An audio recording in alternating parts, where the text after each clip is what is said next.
nous vous disons depuis plusieurs semaines ici que les opposants préparent plus la contestation que les élections. Et à quelques jours justement de la tenue des élections, on veut faire peur aux Congolais. On veut faire peur aux Congolais pour dire, écoutez, il y aura pas, d'abord on dit qu'il n'y aura pas élection, ensuite on dit, bon, les résultats, etc. On ne va pas rentrer dans ces considérations-là, dans ces polémiques. Mais il y a quand même quelques éléments d'observation que cet exercice rappelle. Ici, M. Corneille Nangaa, je n'aime pas parler des individus, mais je crois qu'il devrait avoir honte. Honte parce que lui, il a été à la tête de la Commission électorale nationale indépendante. C'est l'institution qui est chargée justement de travailler pour consolider la démocratie. On peut ne pas être d'accord lorsqu'on pense que son successeur fait peut-être mieux que soi. On peut être critique sur le travail qui est fait, mais de là, on voit des déclarations tapageuses, mais de là à franchir les caps d'un mouvement armé, c'est de ne finalement rien comprendre justement de la démocratie que lui, il était censé, ou qu'il est censé lui défendre. On ne va pas lui faire son débat, il sait de quoi il parle. Mais vous savez, Madame Rachel, on a vu de mouvements rebelles politico-militaires se créer ici. Ces mouvements politico-militaires ne se créent pas dans un hôtel 5 étoiles dans une capitale étrangère qui n'est pas frontalière de la RDC.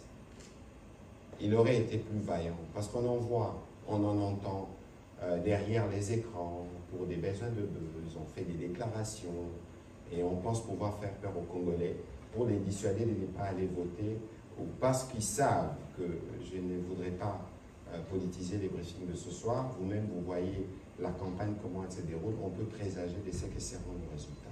Et donc, c'est une forme, à mon avis, je ne dirais pas de lâcheté, mais écoutez, il aurait été peut-être plus vaillant alors en disant, à partir de tel point, je fais ces déclarations. Bon, on va continuer. Et c'est tellement grave ce qui s'est passé que nous ici, nous vous disions, qui sont ensemble contre la République. Moi, je voudrais ce soir, je sais que M. Moïse Katumbi, qui est candidat qui me suit, s'exprime publiquement sur cette question. Sinon, nous allons conclure.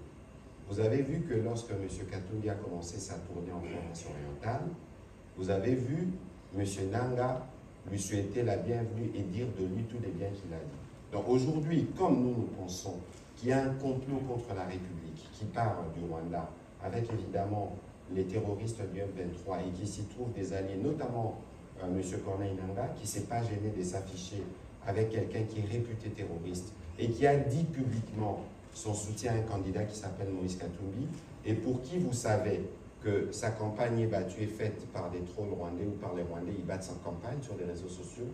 Dans d'autres cadres, on en fera la démonstration.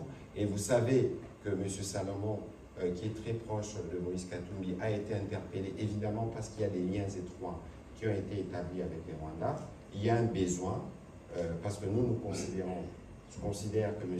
Moïse Katumbi est un démocrate, il y a un besoin pour lui de se désolidariser publiquement de la démarche qu'a commencé M. Corneille Nangaa, même s'il n'a pas cité ses alliés, mais on peut présager, au regard de faits que je viens de relever ici, qui travaillent en synergie. Si ce n'est pas le cas, il faut qu'ils les disent publiquement. Auquel cas, nous allons considérer qu'ils sont effectivement ensemble contre la République. Vous pouvez ne pas être d'accord avec le processus. Le processus peut avoir des irrégularités, mais vous ne pouvez pas penser créer un mouvement politico-militaire. Militaire signifie encore tuer des Congolais. Est-ce que les Congolais ne sont pas déjà assez morts pour que quelqu'un qui était censé, lui, être, ou qui a été à un moment donné au cœur d'un exercice démocratique d'une commission électorale, puisse être celui qui veut la mort des Congolais? Parce que lorsque vous dites politico-militaire, ça veut dire que vous devenez rebelle, ça veut dire sûrement que peut-être demain il sera incorporé dans les rangs du M23, ça veut dire qu'ils sont responsables, il deviendra de ces faits responsable de massacres qui sont commis sur les populations. Est-ce que de cette manière-là, qu'on peut jouer un rôle de régulation ou de sauveur, parce qu'on pense peut-être qu'on s'est réinvesti de pouvoir surnaturel pour venir sauver les Congolais qui seraient dans une forme d'enfer, entre guillemets, passez-moi l'expression. Et donc, je pense que c'est un comportement antipatriotique, et je pense aussi que tous ceux qui se disent démocrates, en commençant par Maurice Katumbi et tous les autres candidats et autres personnalités politiques, doivent dénoncer publiquement parce qu'il est hors des questions de faire couler les sangs de Congolais pour penser pouvoir arriver au pouvoir. Et d'ailleurs, je pense que cet acte aura des conséquences. Aura des conséquences parce que le Kenya, par exemple, nous doit des explications. Comment un pays avec lequel nous travaillons, avec lequel nous sommes dans des processus qui doivent permettre le retour de la paix dans l'Est, peut accueillir des activités subversives.